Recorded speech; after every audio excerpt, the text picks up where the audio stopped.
this morning we're on our way to Brutal Speed and Tuning, so we can have Nigel retune the G8 for the new setup.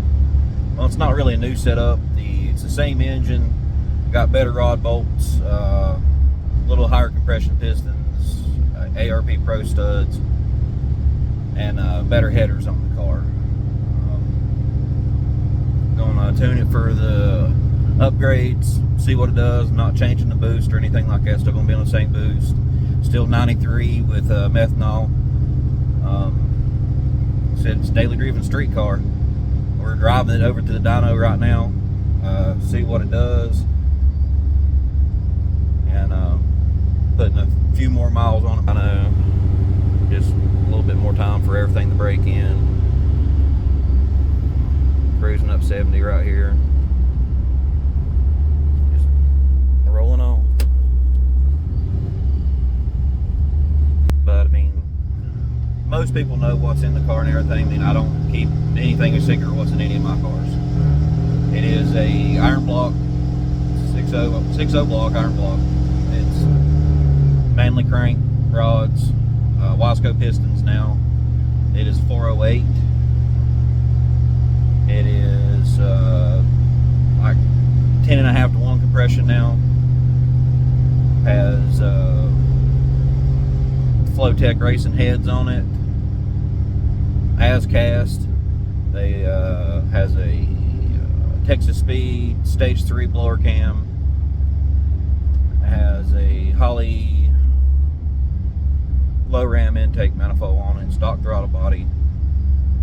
ID 1050 injectors, Force fuel system, alkyd methanol kit, stock 6L80 trans from GM, Circle D 3600 style triple disc billet converter, drive shaft shop carbon fiber drive shaft, then Petter's coilovers, Petter springs, all BMR suspension as far as the arms and everything like that go. 5th gen Camaro 327 rear diff.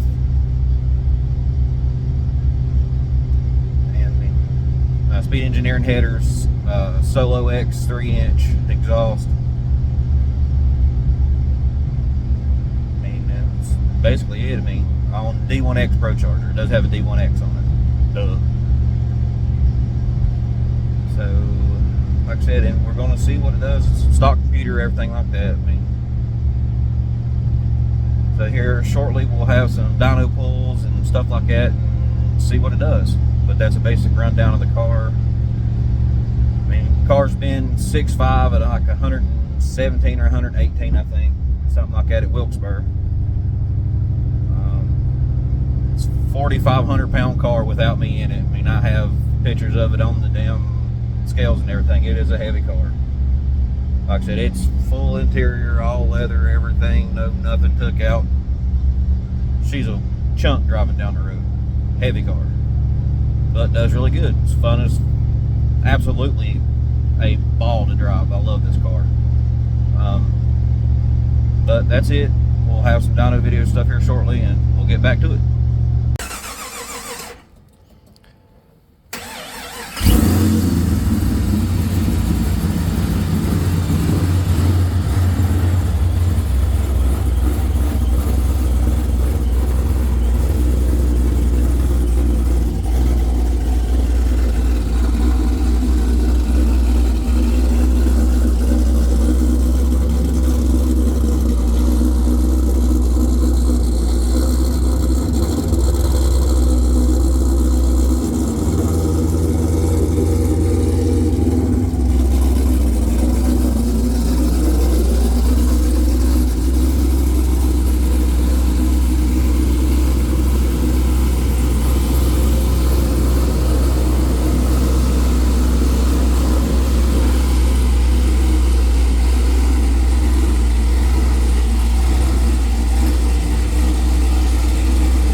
Okay, this is post dyno video.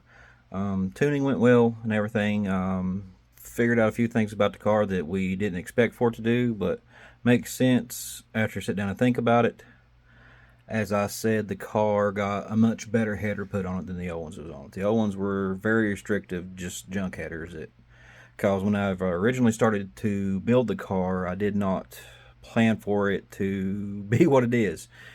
If anybody that knows me can tell you that I can't leave shit alone. It ends up being way more than what I intended it to be to start with. Originally, the motor was only built to make 700 horsepower. I mean, we ended up making 754 and 598 torque the last time it was on the dyno. The rods that was in the car, the rod bolts that was in it, were only rated for 800 at the flywheel, which it was well over that. So whenever we pulled it apart and everything, we went ahead and done the upgraded rod bolts in it with the higher compression pistons and stuff. And then I got to look at the headers and I got them off them. I was like, just might as well go ahead and replace them while we got it apart. So got the speed engineering headers, put them on it. The old ones were 1.5-inch headers, primaries, into a 3-inch collector. But like I said, they were cheap eBay headers. They were welded from the inside. So I mean, it is an inch, like I said, 1.5-inch tube, but probably was 1.25 inches by the time you look through it where they welded it from the inside. The speed engineering headers are 1 7/8, and they are 1 7/8 throughout to a 3-inch collector. So with the better flowing headers, the Pro Charger didn't make as much boost. We were actually down 3 pounds of boost from where we was last time, just because it's not stopped up flowing out the exhaust, so it's not making as much boost.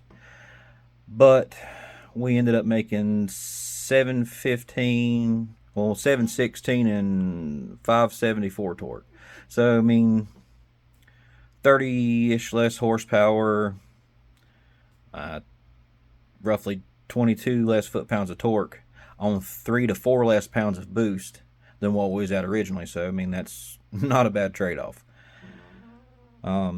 I probably won't change the pulley or nothing on the car. I really didn't care if the car made any more power. I just wanted it back where it was, and it's perfectly safe where it is now because we got rod bolts made to handle it and everything else. And then, I mean, anybody that's been on Nigel's dyno knows that it made 716 on Nigel's. You put it on a dyno jet, it's probably gonna make 800. And I don't care about that. I mean, dyno chasing number is just a number. I care about the way the car runs down the road and everything else, and I've never had a problem out of it with Nigel tuning it. He does a great job. I am extremely happy with the car. I mean, and honestly, driving it with it being a 4,500 pound car, you will probably never notice the 30 horsepower difference. Because I mean, I've got some seats to go in the car. They're sitting right there because the stock seats are starting to tear, and I just don't feel like having them recovered because part of the electronics in them don't work, and Tommy fixed all that stuff and everything else. It just isn't worth it. I could buy those cheaper, put them in. They look better and more comfortable, honestly, than the stock seats are. And you'll lose a little bit of weight, so there's the offset of that 30 horsepower. But here's the dyno graphs. This is, like I said, this is the previous one. Like I said, it was 19 pounds. Right at the top of the pull, it made right at 19. And this is the new one. And it makes 15 pounds across the board. I mean, that's what it makes.